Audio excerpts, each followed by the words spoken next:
La musique a changé ma vie et a été utile pour moi pour m'aider à extérioriser les émotions. La musique était là quand j'avais besoin de danser. Je peux pas croire qu'il y ait des gens qui n'ont pas besoin de musique.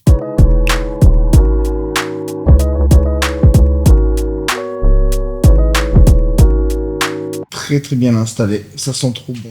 Je me demandais si tu pouvais te présenter en 3 mots. Babou, c'est le surnom qu'on me donnait quand j'étais petit dans ma famille. Ok. Doudou, c'est le surnom que ma chérie me donne. Et du coup, le 3e, c'est Papa maintenant, mon dernier surnom et le plus beau. Et du coup, la musique, ça fait partie de ta vie, c'est assez récent? Dans la maison dans laquelle j'ai grandi, il y avait toujours de la musique, très fort, le dimanche matin surtout. Mon père il écoutait beaucoup de rock. C'est dans ma vie depuis le tout début. J'ai toujours voulu avoir des cassettes, des CD. Ouais. Voilà, j'ai toujours eu un truc pour écouter de la musique. Après, en faire, c'est un peu une surprise, quoi. J'étais le premier surpris. De devenir musicien, j'étais vraiment très surpris. C'était pas une suite logique pour toi? Pas du tout. Pas ça. Moi, la suite logique, ça aurait été de devenir dessinateur ou...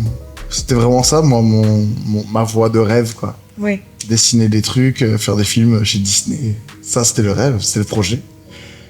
Mais en fait, non. La musique est arrivée très fort, très vite. J'ai suivi mes amis dans une chorale. J'ai commencé à chanter avec eux. On m'a dit que je chantais bien, je suis resté, et puis j'ai jamais arrêté de chanter depuis. Je galérais à trouver du travail, et je savais que quand je chantais un petit peu dans les parcs ou dans la rue, les gens s'arrêtaient à côté de moi, me donnaient un petit billet de temps en temps.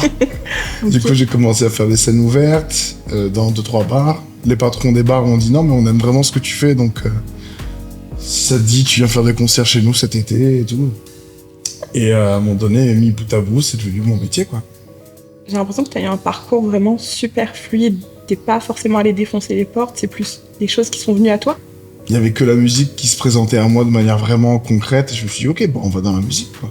Et à partir du moment où j'ai arrêté de faire semblant de vouloir autre chose, ouais, ça a été beaucoup plus fluide. Et est-ce qu'il y a un moment quand même où tu as eu le déclic et tu t'es dit, ok, c'est ça, c'est ma voix? J'hésitais vraiment à passer dans le monde de la musique. Ce que je vais faire, c'est que j'allais faire un télécrochet. Wow, okay. J'étais en France, ouais. J'étais en métropole à ce moment-là. Les télécrochets, c'était giga accessible, il fallait s'inscrire sur un site. Et puis, du coup, je suis allé à la Nouvelle Star. Ok. Il y a 10 ans maintenant, ça pique. Et, au début, on était 10 000. Et quand j'ai été sorti, on était 20. Wow. Donc, en fait, ouais, là, je me suis dit, bon, allez. Et du coup, tu as décidé de rentrer à La Réunion. T'as pas eu peur pour ta carrière en rentrant à La Réunion, en disant que peut-être t'allais te fermer des portes? C'est le plus gros obstacle quand on est artiste, c'est de s'affronter soi-même avec ce genre de réflexion où on n'arrête pas de s'auto-saboter, en fait, en disant ouais, tu sais, ouais, voilà, moi j'ai pas...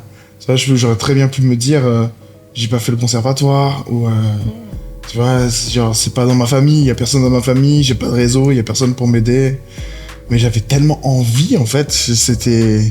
Et puis, à un moment donné, il faut être pragmatique. Je regarde ce que je fais au quotidien. Il y a que quand je chante, où vraiment, j'ai l'impression de bien faire quelque chose. La musique a changé ma vie et a été utile pour moi pour extérioriser les émotions. La musique était là quand j'avais besoin de danser. La musique était là quand j'avais besoin de me motiver, quand j'avais besoin de pleurer. Je peux pas croire qu'il y ait des gens qui n'ont pas besoin de musique. Ouais. Donc quand ils ont besoin de musique, que moi, hein, mais bon, oui, bien sûr.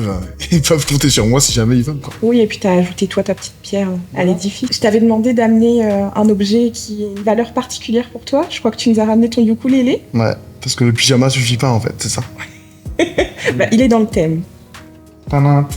Avec des petites dédicaces dessus. Avec juste une dédicace de Mathieu Chédid, ouais. Juste ça, quand voilà. même. Monsieur M. Monsieur M, qui m'a fait monter sur scène avec lui au théâtre plein air. Est-ce que je pourrais abuser un peu et te demander de nous faire un petit freestyle, tu sais, avec le mot sublime? Ok, je l'ai. Rien ne rime, rien ne rime avec sublime. Merci.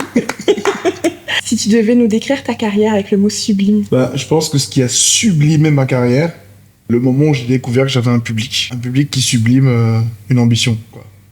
Waouh. Voilà. Ouais, t'as tes heures perdues, hein, pas que Ouais, c'est un chanteur. petit peu mon métier d'écrire des jolis trucs. Bah là, je reviens de Maurice. Je suis allé enregistrer des nouvelles chansons là-bas avec mon trio. On s'est fait un petit peu une petite quinzaine de jours entre virées, entre copains et puis travail surtout. Donc on revient avec des chansons qui vont être très belles. Il va y avoir des collaborations avec des artistes locaux dont je suis très très fan. Waouh. Et des artistes, un artiste international dont je suis très fan aussi. Ça va arriver, je sais pas quand, je pense pas que ce sera pour 2024. Là, l'année 2024, elle nous sert un peu à dessiner ce que va être l'année 2025, quoi. Donc ça arrive, faut être patient, mais la floraison est proche, quoi. Est-ce qu'il y a un message que tu aimerais transmettre à tes fans qui nous suivent et qui nous regardent? Merci pour la force. La seule composante qui manquait à ma carrière, c'était le soutien des gens. Maintenant qu'on sait qu'on l'a à un minimum, faire de très belles choses, quoi. C'est le meilleur des carburants, donc merci beaucoup. Bon, je sais que tu as déjà fait pas mal d'interviews, mais est-ce qu'il y a une petite chose que tu pourrais nous dire que personne ne sait sur toi, ou en tout cas dont tu n'as pas encore parlé? Je rêverais, je pense, de doubler un Pixar. Tu sais, comme au début, mon projet de carrière, c'était de dessiner des dessins animés pour Disney, et qu'en fait, la musique a tout pris, et que ma voix est devenue mon métier. Je crois que j'ai quand même cette passion pour Disney.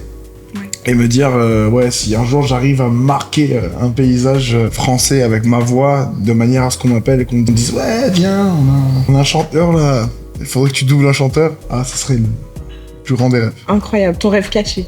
Ouais, ça et commenter une finale de Coupe du Monde avec ma mère.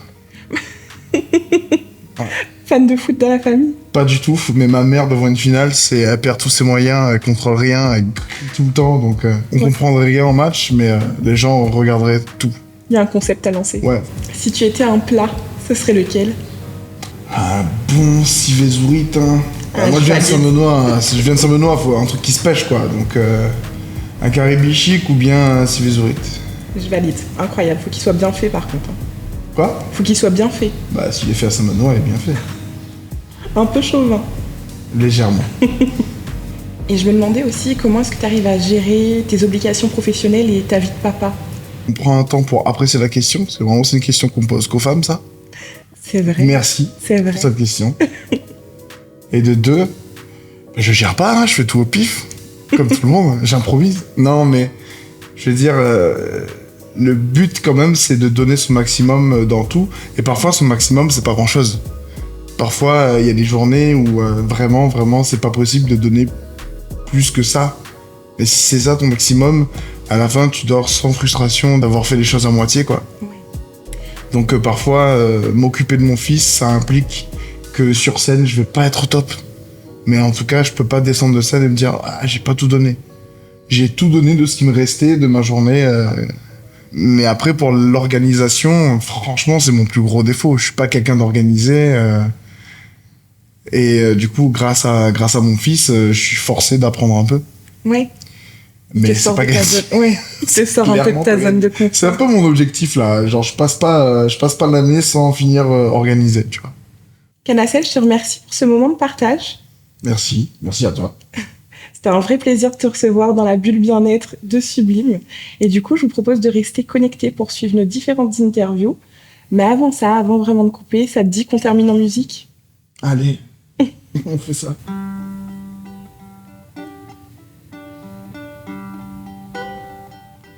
À travers brouillard, parfois nous voit un joli sommet en l'air là-bas.